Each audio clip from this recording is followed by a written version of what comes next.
S Apache RTR ಈ ಗಾಡಿನಲ್ಲಿ ಏನಂದರೆ engine RPM ಬಂದ್ಬಿಟ್ಟು ಭಾಳ ಸಿಂಪಲಾಗಿ ನೋಡಿ ತೋರಿಸ್ತೀನಿ ನೋಡಿ ಆ ಥರ ಕೆಲಸ ಮಾಡುತ್ತೆ ಯಾಕೆ ಗೊತ್ತಾಗುತ್ತೆ ನಮ್ಮ ನೋಡಿ ಹೇಗಿದೆ ಮೀಟ್ರು ಓಕೆನಂದ digital full complete digital meter ಓಕೆನಂದ ಫಸ್ಟು ನೋಡಿ ನಾವು ಕೀ ಆಫ್ ಮಾಡಿ ಆನ್ ಮಾಡಿಸಿನ ಒಂದು ಸತಿ ಮೇಲುಗಡೆ ಲೈನ್ ನೋಡಿ ಫುಲ್ ಕಂಪ್ಲೀಟಾಗಿ ಹೋಗಿ ಬರುತ್ತಲ್ಲ ಇವಂದ ನೆಕ್ಸ್ಟ್ ನಾವು ಗಾಡಿನ ಸ್ಟಾರ್ಟ್ ಮಾಡಿದಾಗ ಒಂದು ಲೈನ್ ಬಂದ್ಬಿಟ್ಟು ಈಸಿಕಲ್ ಅಂಟು 1000 ಅಂದರೆ 1000 ಅಂತ ಐಡ್ಲಿಂಗಲ್ಲಿ ಎಷ್ಟು ಇರಬೇಕು ಅಂದರೆ 1400 ಪ್ಲಸ್ ಆರ್ ಮೈನಸ್ 100 ಇರಬೇಕು.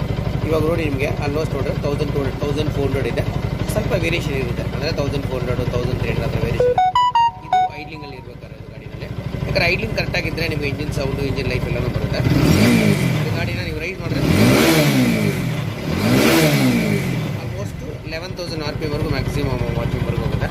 ಓಕೆ ಫ್ರೆಂಡ್ಸ್, ವಿಡಿಯೋ ಇಡಿಸಿದ್ರೆ ಲೈಕ್ ಮಾಡಿ ಕಮೆಂಟ್ ಮಾಡಿ ಓಕೆನಂತ ಇಂಜಿನ್ RPM ಮೀಟರ್ನ ಯಾವ ಥರ ನೋಡೋದು ಐಡ್ಲಿಂಗ್ನ ಯಾವ ಥರ ಅಡ್ಜಸ್ಟ್ ಮಾಡೋದ್ರ ಬಗ್ಗೆ ನಿಮ್ಗೆ ಗೊತ್ತಿದೆ.